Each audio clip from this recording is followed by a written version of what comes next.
to Memorial United Methodist Church in Thomasville, North Carolina. Today is Wednesday, June the 23rd, 2021, and I'm Rodney, and back here is Danny Leonard, and we just want to thank you for joining us today, and we wanted to share a few things that are going on here at the church, but before we get to that, we also want to give you some information about the day so that you know what happened on June the 23rd. It'll help you in your conversations today. History. That's right. You want to be that interesting person that just knows things. So we're going to give you something to talk about. Anyway, on this day in history, in 1846, the saxophone was born. There was a guy named Adolph Sax. His last name. Yeah, that was his name, Sax, and so it became the saxophone. And he patented his design for the saxophone, and so today is that day that it was patented and everything. Yeah. And I did a little research on it. I thought this was really interesting. This is the only instrument that was that is both a brass and a woodwind. Like it's kind of the same, the kind of thing that bridges the gap and everything. It's and there's like 14 different versions of the saxophone. Yeah. It's huge. My son is learning it in band. Is he playing the tenor sax? Tenor. I think he's a tenor sax. That's a littler one, isn't it? Yeah, but we have like a Google Minis around our house and everything, and if something happens in the house, it'll send me a text to my phone, like if they think it's somebody's breaking in.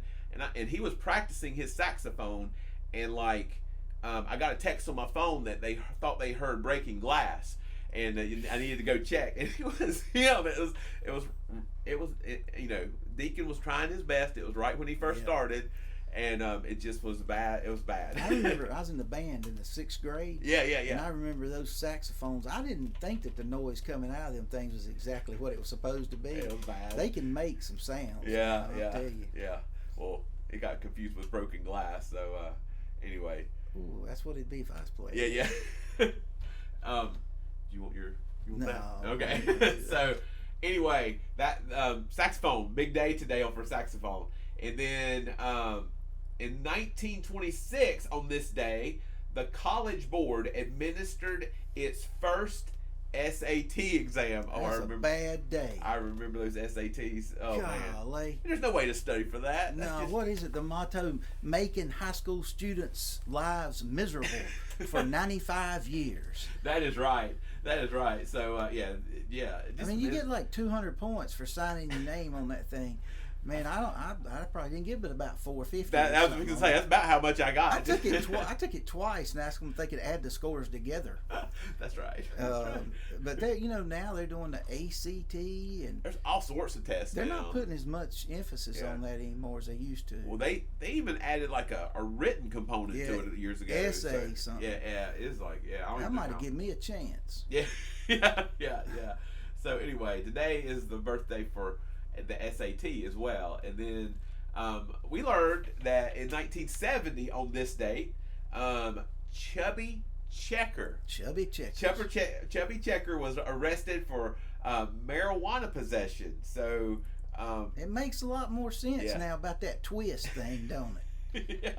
Yeah, it does. Yeah, he's doing a twist. Kind of gives him a little whole new interpretation of that song. And he wasn't no big old heavyset guy either. You'd think with a name like Chubby, that's what I was thinking all the time. No, he's not. He is not. So maybe that's all that other stuff's what kept that weight down. That's right. All that twisting kept him in shape. And then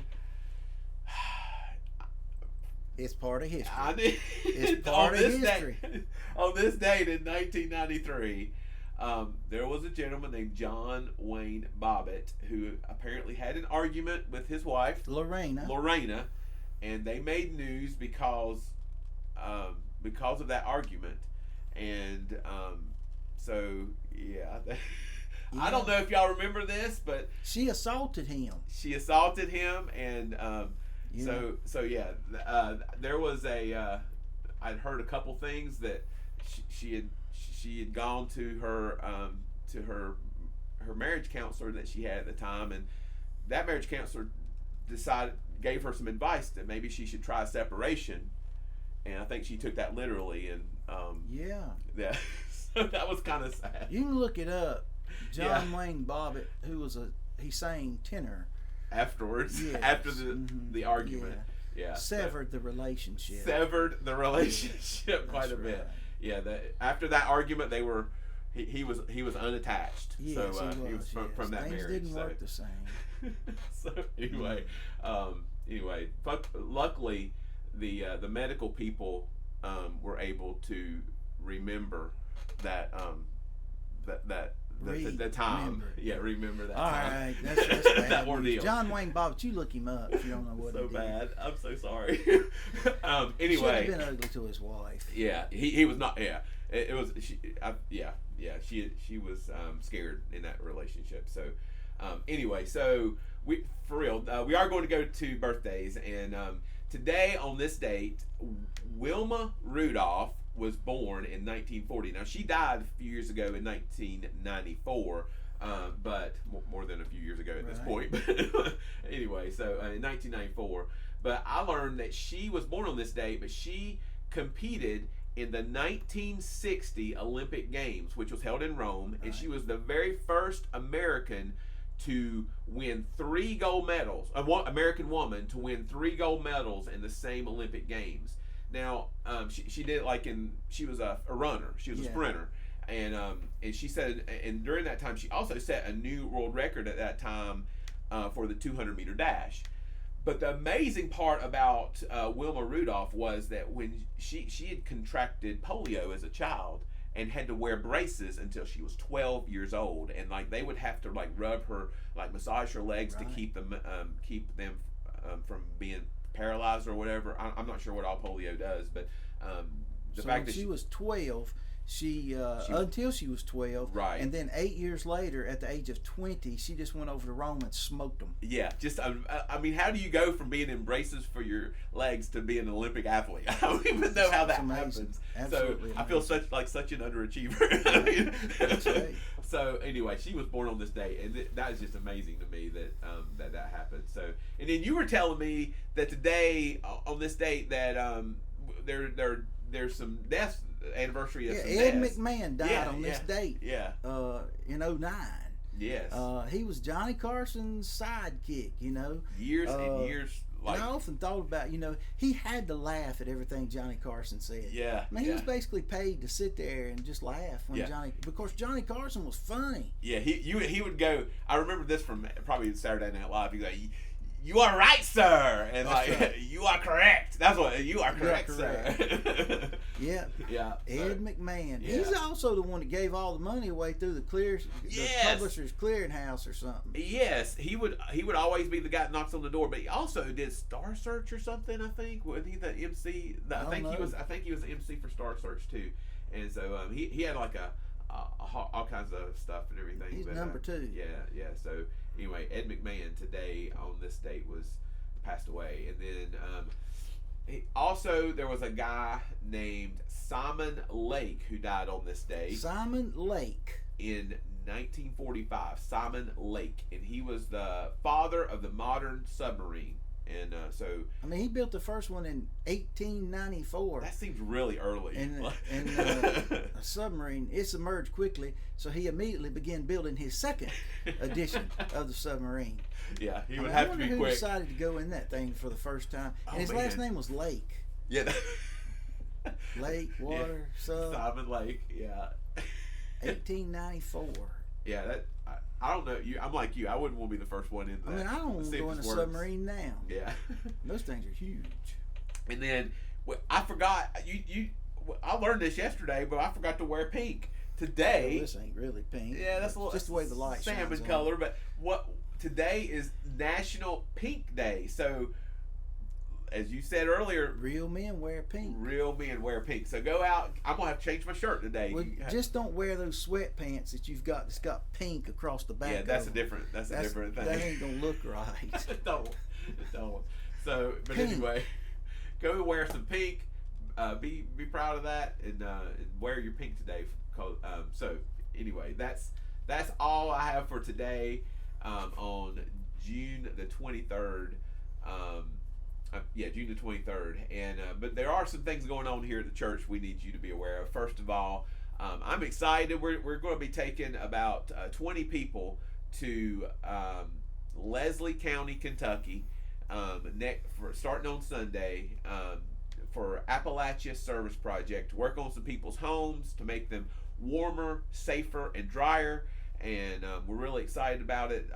This step for our youth program anyway is just a real big step in getting back to normal. And so we are thanks to the generosity of our church, because we had been able to fundraise, we were able to get just a big old donation from all of you guys. Lots of donations actually added up so that we could take this trip, and we were really excited about it.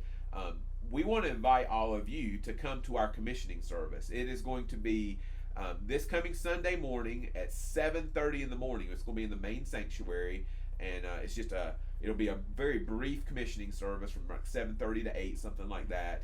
And it'll just be a chance for you to send us off. We're gonna meet a little bit earlier than that at 7 and pack all the vans, and then take our picture on the front steps, and then go in for the commissioning service. But we want you to be here at 7:30 if you can to join us for that. Now, if somebody comes at 7:30 to that service, does that count for either the 8:50 one or the 11 o'clock? There's not going to be a sermon. There's not going to be like all the stuff. There's going to be communion at that service, so that would definitely be worth coming, because I don't think we've had. But you wouldn't use it as an equal substitute. I don't think so. I don't think you get your ticket punched for that. I'm just trying to look at all options. I think you have some really important things to say about Jonah coming up, and I think people might want to stick around. That's right. Maybe come to our commissioning service, then go get a little breakfast, come back and enjoy. 8:50. Yeah, be back for 8:50. So I think that if you're going to be up that early, gives you make a morning. Yeah, just absolutely. So so Aaron has the band ready to go, and you really enjoy yourself that morning. So anyway, Sunday morning, be here, and then and if you can't make us live in person, we have the 8:50 service on Facebook and YouTube, as well as the R.L. Pope class and the 11 o'clock worship service. Please join us however you can, virtually or in person. We would love to see you in person. And if you do tune in on virtually online, let us know that you're out there somehow. Yeah, just say good morning. Yeah, or something. Drop just us let a us quick know. note. Because we know some people, this has been beneficial. Just yesterday, I had a conversation with a person, said, you know what, I can listen as I drive. And there have been people that I didn't even know were associated or knew anything about the church that have said, we really enjoyed your 10 at 10s. We're sorry that they're gone, and we really enjoy hanging out with y'all on Sunday mornings in our pajamas and stuff. And so it's surprising how broad a reach this has. So anyway, and this Sunday at 11, the United Methodist Women are going to recognize some folks with service pins and things. Oh, cool! I didn't know that. Yeah, All right. 11. And then there's isn't there like a send off for a certain family that Scott and Chris will be moving away, and we're going to do a sort of a farewell blessing to them. That's nice. And Eleanor, I think she's going to be there too. Eleanor's going with them. Yeah. Olivia's going back to New York. I got you. So it's going to be a busy time at 11 o'clock Sunday, and it's going to be an important time too. So don't miss out on all that. It's going to be a lot of cool stuff happening here on Sunday. So get out of bed and get over here. So anyway, y'all have a good afternoon, and we will see you soon.